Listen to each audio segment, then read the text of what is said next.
d'être venus. Je suis ravie d'accueillir Jackie, Moifo et Yannick Nambo pour ce livre beau et utile, enfin j'espère utile.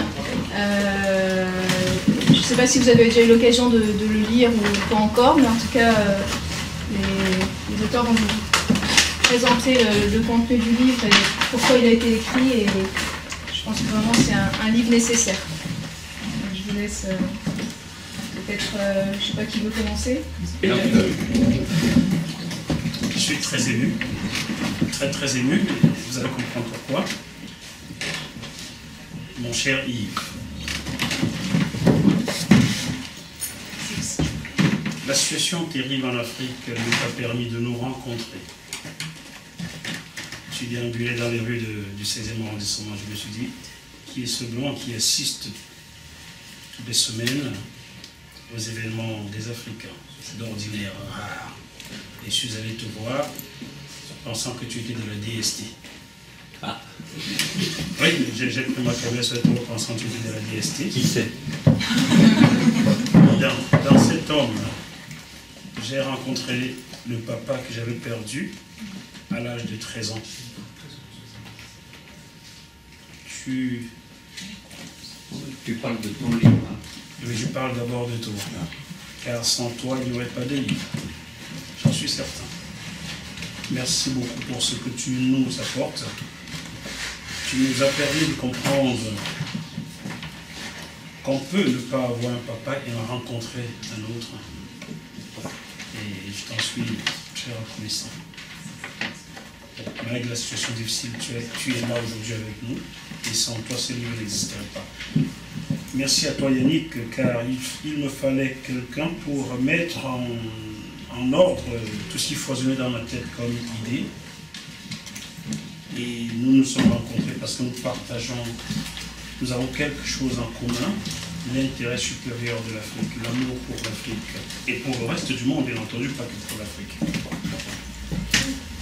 Je vois dans la salle quelqu'une que je n'aurais jamais imaginé voir ici aujourd'hui. Je vais lui demander d'avancer vers nous. S'il te plaît, Katia, viens. Viens, Katia. Bonjour, Je suis là parce que Katia David est ma prof d'interview à l'école de journalisme en France. Donc, les interviews, vous regardez souvent et vous vous dites, mais comment ce mec fait pour pouvoir interviewer tout le monde? C'est elle. C'est elle qui m'a inculqué tout cela. Il était déjà très doué. Merci beaucoup, Katia. Et c'est une femme très sensible. C'est la raison pour laquelle nous sommes restés amis dans la vie. Merci. Merci à toi, Carole. Merci Aurélien. Merci Joe. Merci Julie d'être venue avec Thibaut, Naël, Yanis. Merci à toi Anne. Merci Aurélie. Ah, mon fils est là. Fabrice, c'est mon neveu. Il est là en noir, c'est mon neveu. Merci Fabrice. Ah, je vois quelqu'un, je vois M. Boyon derrière toi. Je vais maintenant vous parler de ce livre, comment est-ce qu'il est arrivé. Il se trouve qu'il y a 2 ans, je vais au Cameroun, je rends visite à la famille, et je vois mon petit frère, Benjamin de la fratrie, Félix. Nous dînons ensemble, nous parlons de tout et de rien, et à aucun moment il me dit qu'il a l'intention de prendre la route pour rejoindre l'Europe. Quelques mois après mon retour en France, j'ai un coup de fil qui me dit que Félix a disparu. Je dis non, il n'a pas disparu. Il est certainement quelque part au Cameroun, il va revenir dans quelques jours. Là, c'est le côté occidental qui a pris place dans ma tête. Pour moi, en Europe, non, pour tout le monde en Europe, la loi dispose que lorsque quelqu'un disparaît, il faut attendre 48 heures pour... Et même, à un certain âge, on est majeur, on a le droit d'aller et de venir. J'avais oublié qu'en Afrique, le Benjamin, la famille, même à 50 ans, reste un enfant. Je ne m'en suis pas inquiété. Quelques semaines après, on me téléphone, on me dit, mais on te dit que Félix a disparu. Là, je comprends que la chose est sérieuse. On se met à chercher. Pas de traces de Félix dans le Cameroun. Et un jour, on apprend qu'il est en Libye et qu'il faut une rançon. Il nous est demandé de 750 €. On arrive à réunir cela, ça part du Cameroun pour la Libye. Et ensuite, rien. Un jour, je reçois une photo sur laquelle Félix est assis parmi des jeunes Africains. Ils sont tous menacés d'une arme, l'un a même une arme pour essuyer la tempe. Ce jour-là, je plonge dans le déni. Pourquoi? Sans doute parce que cette nouvelle, cette photo arrive au mauvais moment. Je viens malheureusement de découvrir que mon second mariage, que j'ai été victime d'un mariage gay. Donc, je suis vraiment au fond du trou. L'hôpital Beaujon, les Clichy, vous en direz plus si vous les interrogez. Je plonge dans le déni et cela dure longtemps. Jusqu'à ce fameux 17 novembre, les images de ces jeunes Africains esclaves en Libye défilent sur les écrans français. Grâce à CNN. Ce jour-là, j'ai un déclic. Comme je le dis dans le livre, tout est écrit là, je ne pourrais pas tout vous expliquer. C'est à partir de ce jour-là que je décide de bref, quelque chose me dit, tu ne peux plus te taire, il faut que tu t'exprimes.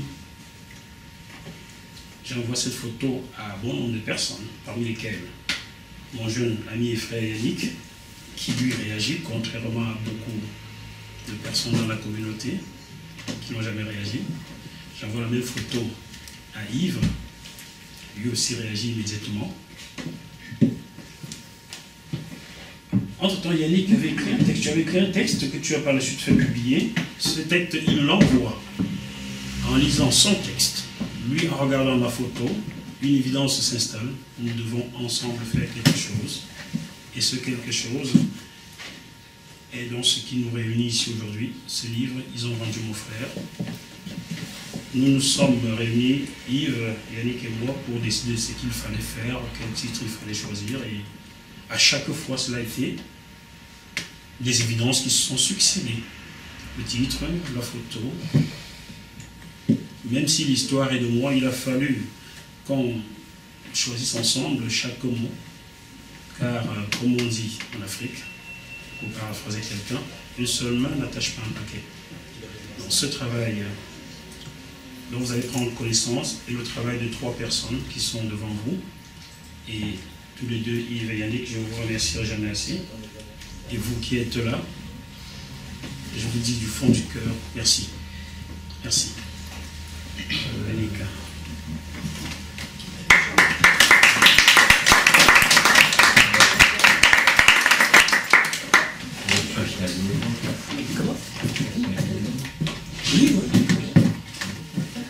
J'interviens parce que, indépendamment du fait que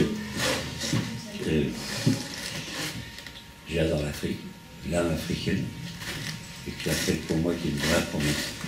Et que sur ces sujets d'immigration clandestine, pas clandestine, on confond tout, on ne comprend rien, c'est pas pour nous. Hein. Donc ça me paraissait intéressant d'éclairer, de traiter le sujet. L'expérience ou le vécu de Jackie qui est assez intéressant, qui m'a raconté. Et je me suis dit, ça serait bien qu'Yannick s'y mette, parce que Yannick, il fallait qu'il nous fasse un petit peu la thématique de l'immigration. C'est-à-dire, pas tellement le parcours de Yannick, avec les difficultés qu'il a eues pour venir en Kiev, il est encore plus difficile que lui. Mais replacer ça dans un contexte plus général, pour que le lecteur français, européen ou autre, comprenne véritablement ce que c'est, parce que j'entendais que des conneries, des bêtises, on ne prenne pas l'avion, il n'y a pas d'argent, c'est aussi simple, les visas, les trucs comme ça, donc on a vite fait de ne pas comprendre la difficulté que ça peut représenter, les sommes qu'il faut engager, et puis le problème de la famille, etc. Donc j'avais un peu la tête et les jambes, hein, donc j'ai demandé à Yannick d'intervenir sur le texte de Jackie pour le structurer, etc. Vous l'avez remarqué, il est hypersensible, donc le texte trahissait cette sensibilité-là. Et pour le mettre dans un contexte plus général, plus document, quoi, véritablement, Yannick, lui, a fait le boulot, et il l'a fait très bien. Donc on a fait un petit livre où il y a les causes et les conséquences. Donc, alors, bien sûr, c'est illustré à travers un sentiment dramatique par rapport à Félix, mais voilà, là-dessus, il y a eu ce fameux discours aussi de Max, notre député guadeloupéen à l'Assemblée nationale, qui avait fait un chef-d'œuvre, où il avait, à travers ce discours-là, défendu la cause et la difficulté, non seulement de l'immigration, mais aussi d'être black, noir à Paris, en France, etc., que rien n'était encore réglé, et qu'il y avait encore énormément d'efforts à faire. Ce discours-là a été excessivement émouvant. Donc, on en a parlé entre nous, on dit on va aller au-devant de lui, ça serait bien qu'il s'y intéresse. Et il s'y est intéressé tout de suite. Ça, c'est Yannick qui a été faire le premier rendez-vous. Il s'est intéressé tout de suite. Il aurait dû être là aujourd'hui, mais il y a eu un empêchement de dernière minute qui a fait qu'il a été obligé de retourner à Contatis. Ce qui rend le livre encore plus intéressant, parce que assez complet finalement, parce que je ne sais pas si vous l'avez entendu ce discours, enfin, ou lu, il faut le lire, c'est un pur chef-d'œuvre. Et puis voilà, quoi, j'ai à peu près tout dit. Donc, là, je laisse la parole à Yannick, qui lui va vous expliquer justement cette histoire un peu de contexte dans lequel on a cherché à faire. Oui. C'est en aucun cas un petit témoignage pour aller faire pleurer dans les chaumières. Ça a été affreusement difficile de venir à Paris, etc.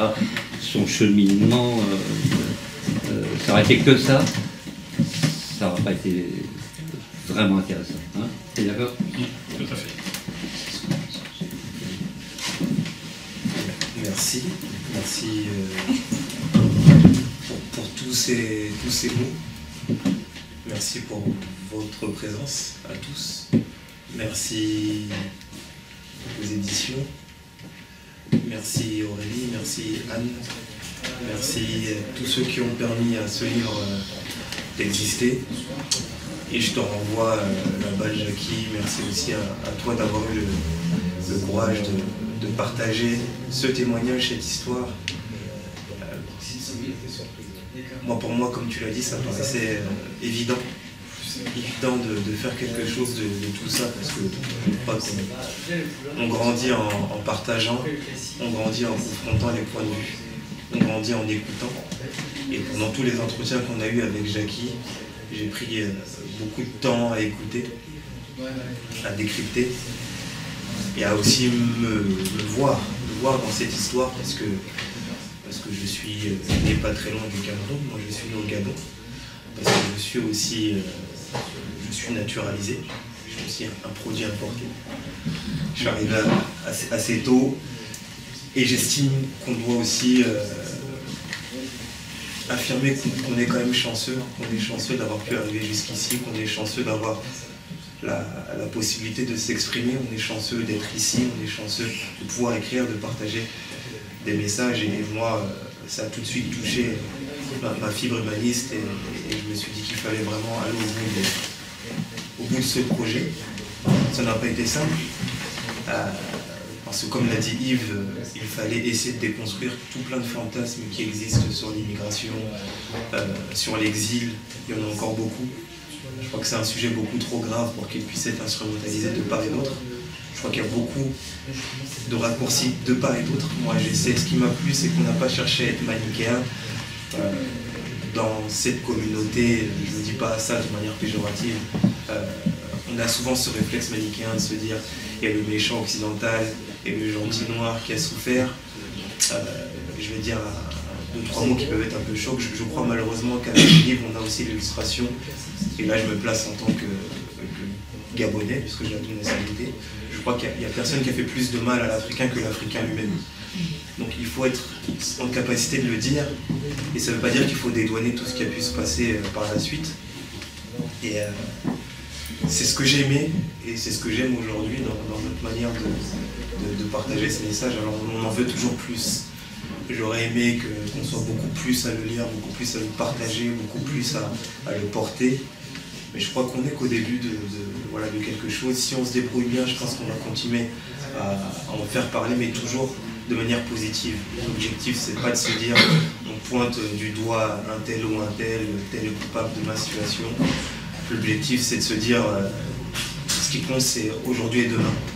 Et pour construire aujourd'hui et demain, on doit aussi partager hier. Maintenant qu'on arrête vraiment de segmenter la société, de se fragmenter, et qu'on arrive vraiment à se dire, voilà, ce message, portons-le ensemble. Et je suis ravi et merci d'avoir fait appel à moi pour cette évidence. Je crois qu'ils ont vendu Mon frère est un bon livre, un livre utile. Donc, merci à tous d'être ici. Merci à toi, Jackie, encore une fois, et bravo pour le courage. Merci aux éditions, merci à... Voilà. Tu peux leur annoncer, c'est pas fini, on en fera d'autres. Moi, je n'annonce rien. je n'annonce rien, parce que je me projette que sur demain. Voilà, mais ce sera avec grand plaisir que je me projetterai sur d'autres projets. Et surtout, mais merci à la librairie L'Instant pour nous accueillir ici. Voilà, c'est tout ce que j'avais à dire.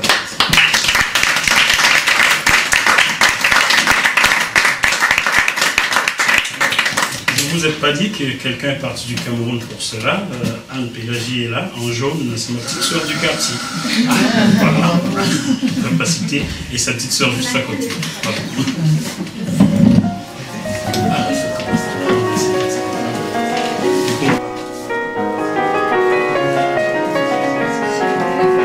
Il y a des boissons.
photo est de Léo, vous allez le reconnaître.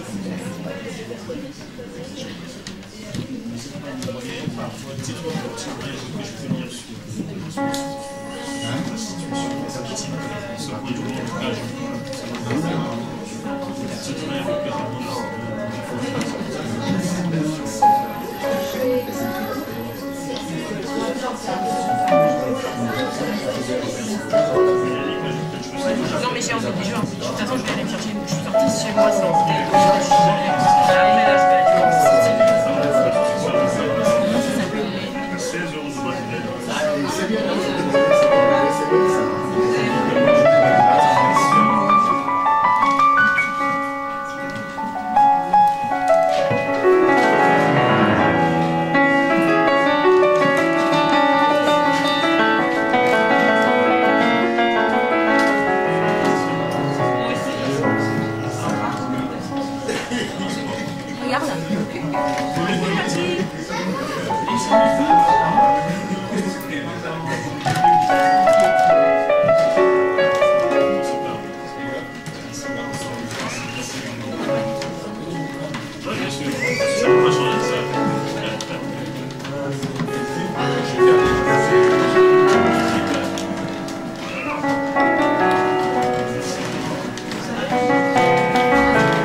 Nous devons libérer la salle parce que nous sommes en retard.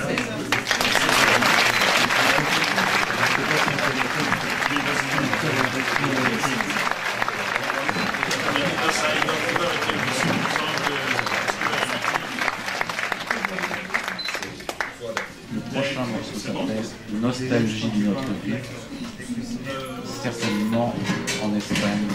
Peut-être que c'est voir les gens qui sont venus, la surprise de surtout. Allez. On se reverra de toutes les façons.